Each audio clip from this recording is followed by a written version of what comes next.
story of a boy. We have a family. A happy family, a happy Japanese family. You have got mum and dad and 5 children, and mum is wearing trousers and dad is wearing a dress because that is perfectly normal in medieval Japan.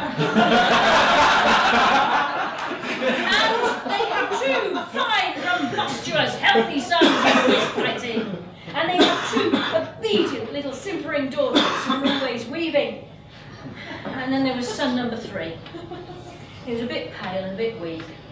What good is a boy like that on the farm? Well, yeah. So they decided to take him to the priest. And they took him to the Buddhist temple in town. And the priest there asked the boy some difficult questions, and the boy gave intelligent answers. And the priest said he would take him on as an acolyte. You do know what an acolyte is, don't you? Yeah. No, it's someone who's sort of in training. Yeah. So the boy learned the art of using the brush. He learned how to use the big brush. He learned how to sweep. He learned how to scour and scrub and heat water and polish. And when he had finished learning the art of the big brush, he learned how to use the small brush. He learned how to grind ink and make symbols. Now, does anybody have an idea what this is? Yep. No? Best use of child labour. No? Help, I'm working yeah. What about this? Any takers? What does it look like? Don't trust spoken word poets. What about that? A cat?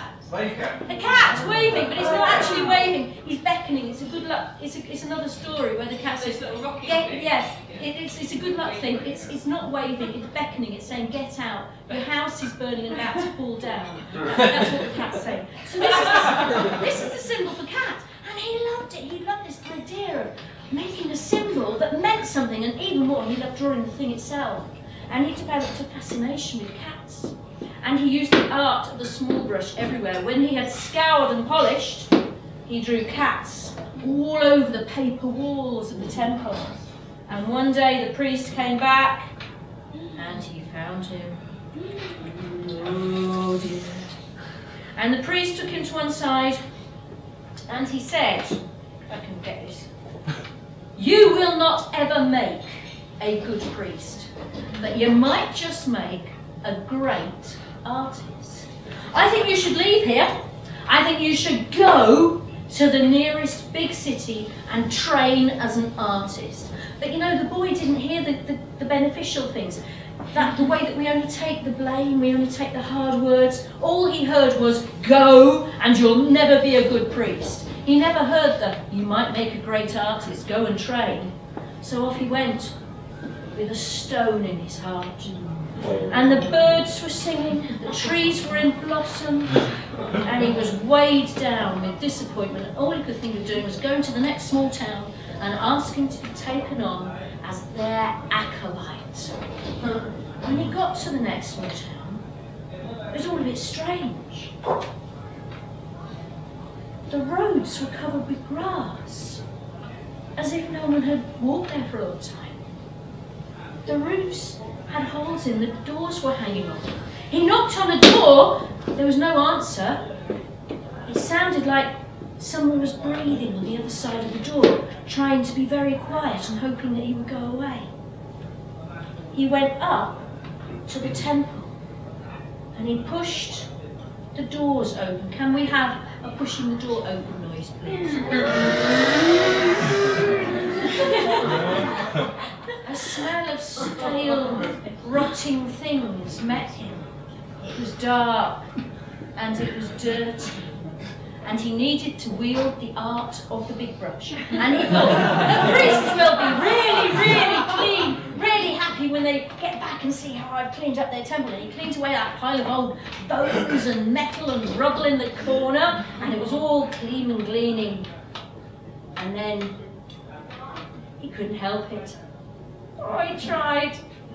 But he got out the ink block and he got out the little brush and he started to draw clouds every wall, every surface covered in festoons And then it was time, the sun was going out, it was time for him to go to bed. He found a mat, he found a blanket. And then he remembered a word of advice that the old priest had given him. Avoid large places at night. Stick to small. And he knew he would never get to sleep now. There's no point. It's like when you get cramp or your feet are cold. So he got up, he found a cupboard, he pushed the door open, he took his blanket inside, and he settled down. And